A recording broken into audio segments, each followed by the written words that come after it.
Sound of gunshots echoing through a forest. Birds scattering. This year, 41 indigenous land defenders were murdered in Latin America alone. Their crime? Trying to protect the forests their ancestors called home for thousands of years. But here's what the killers don't want you to know.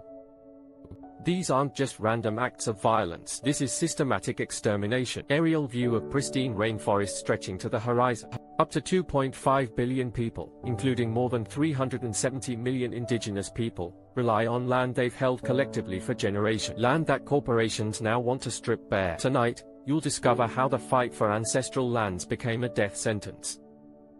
Indigenous woman holding a photograph of a deceased relative. Maria Santos clutches a photo of her son Lucas. He was gunned down at age 31 for opposing illegal loggers in their territory. A legend for our people, she whispers through tears. But legends don't stop bullets. What nobody tells you is that Lucas wasn't the first to die. He wasn't even the first this month. Brazilian Amazon, smoke rising from burning forest. The Pataxo-Hahaha people have lived in these forests for over 500 years. Their ancestors survived Portuguese colonization, slavery, and decades of military dictatorship. But they might not survive capitalism. Sound of chainsaws cutting through ancient tree. Every minute, an area the size of 20 football fields disappears from the Amazon. Most of it from indigenous territories that are supposed to be legally protected. But here's the shocking part. The protection is just paper.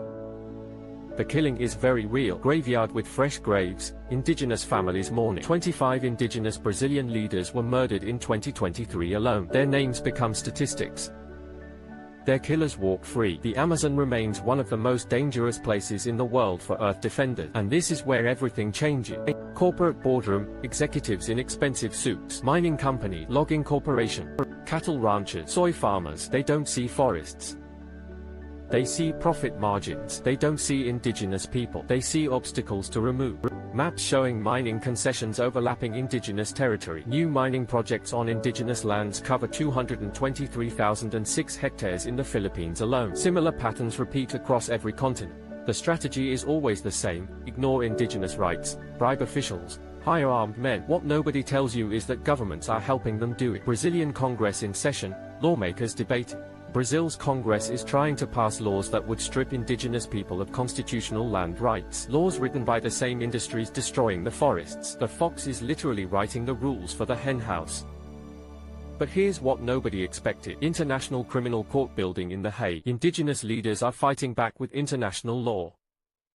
War crimes charges, genocide accusations. The same courts that prosecute dictators are now hearing cases about ecocide. The hunt for profit is becoming the hunt for justice. Young indigenous activist addressing the United Nations. 22-year-old Chai Surue stands before world leaders at the UN Climate Summit. My father taught me that we must listen to the stars, to the wind, to the birds, and to the trees, she said. But you only listen to the voices of your political and economic system. Her words go viral. Her life is immediately threatened. Nighttime raid, armed men surrounding an indigenous village. The death threats aren't idle. Indigenous human rights defenders are intimidated, attacked, and sometimes even killed, often with the support of the state. State-sponsored terrorism against people defending their own home. But this is where the story becomes personal. Children playing in a village, unaware of the danger. 8-year-old Kailosh has never left his village in the Cordillera Mountains of the Philippines. He speaks 3 languages, English, Filipino, and his ancestral tongue that his grandmother taught.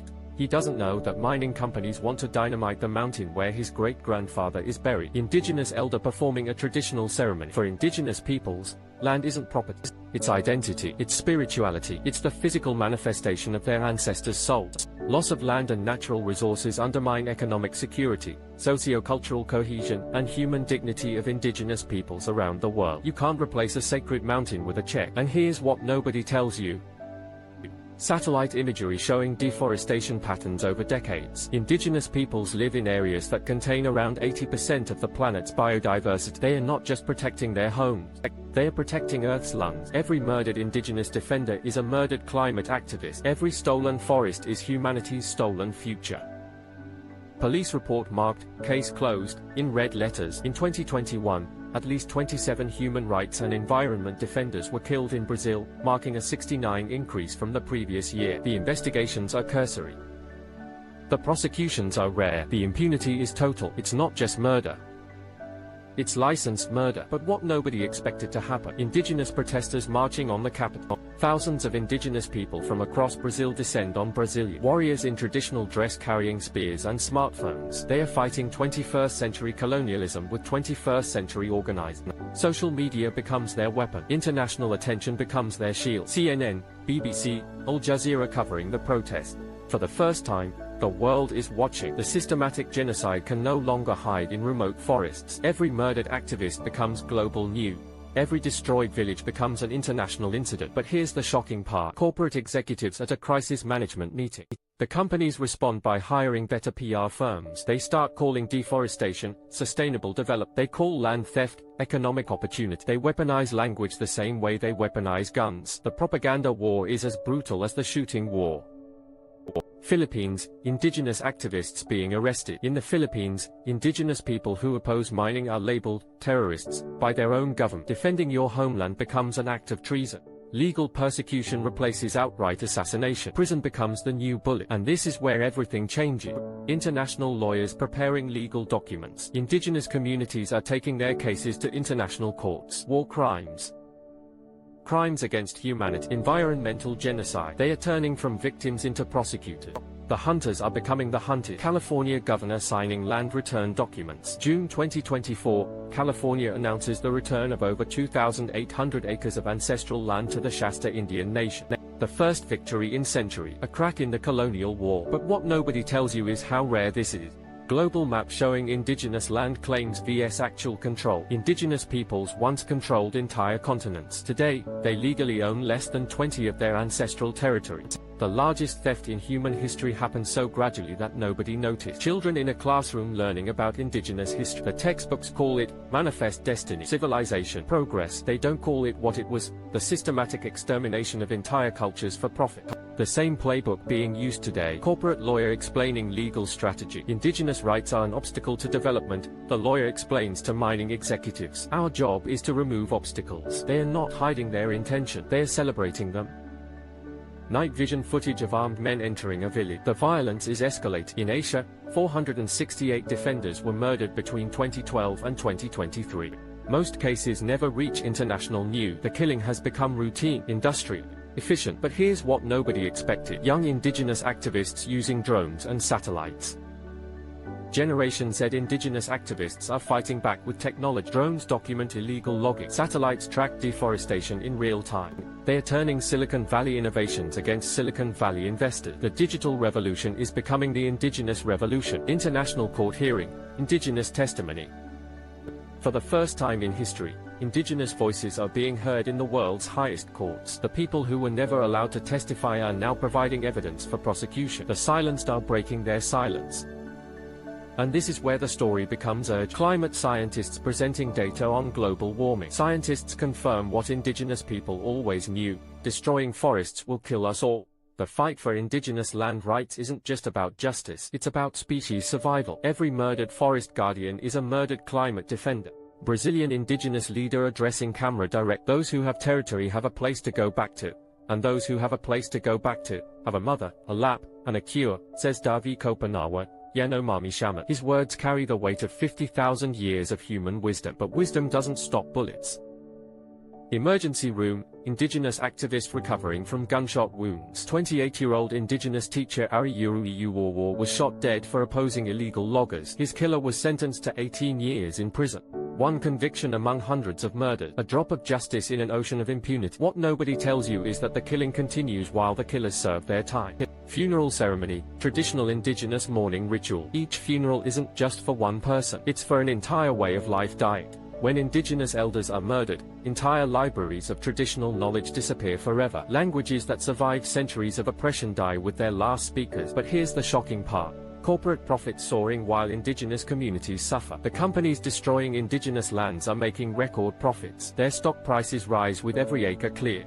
Wall Street celebrates what human rights groups call genocide. Investment funds profit from cultural extinction. Young indigenous woman speaking at international conference. You are financing the bullets that kill my people, she tells investors. Every dollar you invest in these companies is blood money. Her message is clear. Her life is immediately in danger. Security camera footage of threats being made. Death threats arrive within hours of her speech.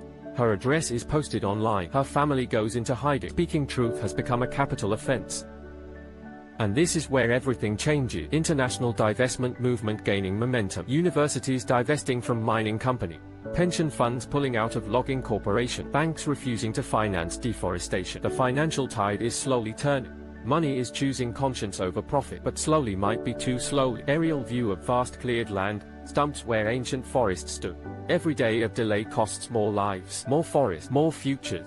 The indigenous people who survived 500 years of colonialism might not survive the next 50 years of capitalism. Time is running out for the oldest human cultures on Earth. Children playing in polluted water near a mine. Indigenous people are more likely to live in extreme poverty and suffer higher rates of malnutrition and internal displacement than other groups. The people who protected the Earth's biodiversity are now Earth's most vulnerable population. The guardians have become refugees in their own homeland. But what nobody expected to happen. Global indigenous solidarity movement forming. Maori from New Zealand. Inuit from Canada. Sami from Scandinavia. Mapuche from Chile. For the first time in history, indigenous peoples worldwide are organizing as one voice. The colonizers divided them by continents. The internet is reuniting them as a global nation.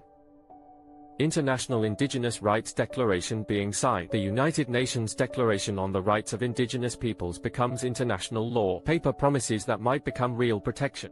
Legal weapons in a war that's been fought with bullets and bulldozers. But here's the shocking reality. Maps showing indigenous territories under immediate threat. Despite international law, the destruction accelerates. Brazil, Philippines, Indonesia, Colombia. Every continent is a battleground. Every indigenous community is under siege. Legal rights mean nothing without the power to enforce them. Indigenous mother teaching her daughter traditional crafts. Learn our ways, she tells her child. Someone must remember who we were. She's preparing her daughter for a world where their culture exists only in memory.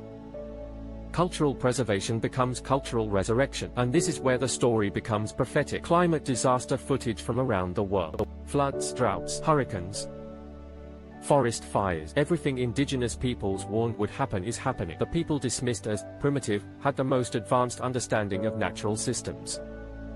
Their prophecies are becoming CNN headlines. Scientific research confirming indigenous knowledge. Studies prove that indigenous managed lands have better biodiversity, cleaner water, and more carbon storage than government-protected areas. Traditional ecological knowledge is more effective than modern conservation science. The uneducated have been schooling the educated for centuries. But what nobody tells you is that it might be too late. Global temperature and deforestation charts showing acceleration. We've entered the period indigenous prophesies called the Great Dying. Mass extinction, climate chaos, social collapse. Everything they said would happen if we broke our relationship with the land. Young indigenous climate activist with a simple message. You have a choice, she says calmly. You can listen to us now, or you can mourn with us later. But whether you listen or not, the earth will have the final word. Her words carry the weight of inevitable truth. Empty corporate offices, executives in crisis meetings. The companies that profited from destruction are now losing everything to climate disasters. Mining operations flooded. Logging roads washed away. Cattle ranches turned to desert. The earth is collecting what they stole. With interest. Indigenous ceremony at sunrise. People in traditional dress. Indigenous peoples maintain their unique cultures, traditions, knowledge, and languages and continue to act as guardians of much of the world's remaining cultural and biological diversity. Despite everything, they endure, they resist, they remember. The oldest human story continues to be written. Children learning traditional songs from elders. In hidden villages and urban centers, indigenous languages are being revitalized. Traditional knowledge is being recorded. Sacred ceremonies are being preserved. Cultural genocide isn't work, the target is fighting back. What was meant to disappear is refusing to die. International court ruling in favor of indigenous land rights. One by one, international courts are ruling in favor of indigenous people. Land rights are being recognized. Compensation is being ordered. Justice delayed, but not justice denied. The arc of history is long, but it bends toward indigenous sovereignty. But here's the ultimate truth. Satellite view of Earth from space, showing forests and cities. This isn't just about indigenous peoples. It's about whether humanity will survive its own success. The people who lived sustainably for millennia are trying to teach the rest of us how to do the same. We can listen to their wisdom, or we can perish from our ignorance. Indigenous grandmother speaking directly to camera. We are not fighting for our past, she says with quiet authority. We are fighting for your future. Our children and your children will share the same poisoned air, the same dying rivers, the same burning forests. There is no separate peace with a dying planet. Young people of all races joining indigenous-led protests. The movement is no longer just Indigenous. Young people worldwide are following Indigenous leadership on climate action. The teachers have found their students. The prophecy is becoming a plan of action. And this is where the story comes full circle. Forest at dawn, mist rising through ancient tree. The forests that witnessed the first human footsteps might witness the last, unless we choose to listen to the people who never forgot how to live in harmony with the land they call mother. The ancestors are watching, the children are waiting. The choice is ours, the time is now. Sound of traditional Indigenous drums building to crescendo. Over 2,000 people have been killed or disappeared for standing up to protect their homes, lands, and our planet since 2012. They died protecting not just their own future, but ours. The least we can do is make sure their sacrifice wasn't in vain. The trees remember their name, the wind carries their voices, and somewhere, in a forest that hasn't been clear-cut yet, their children are learning the songs that might save us all. If we're willing to listen, if we're brave enough to learn, if we're wise enough to follow. The drums fade to silence. The forest waits.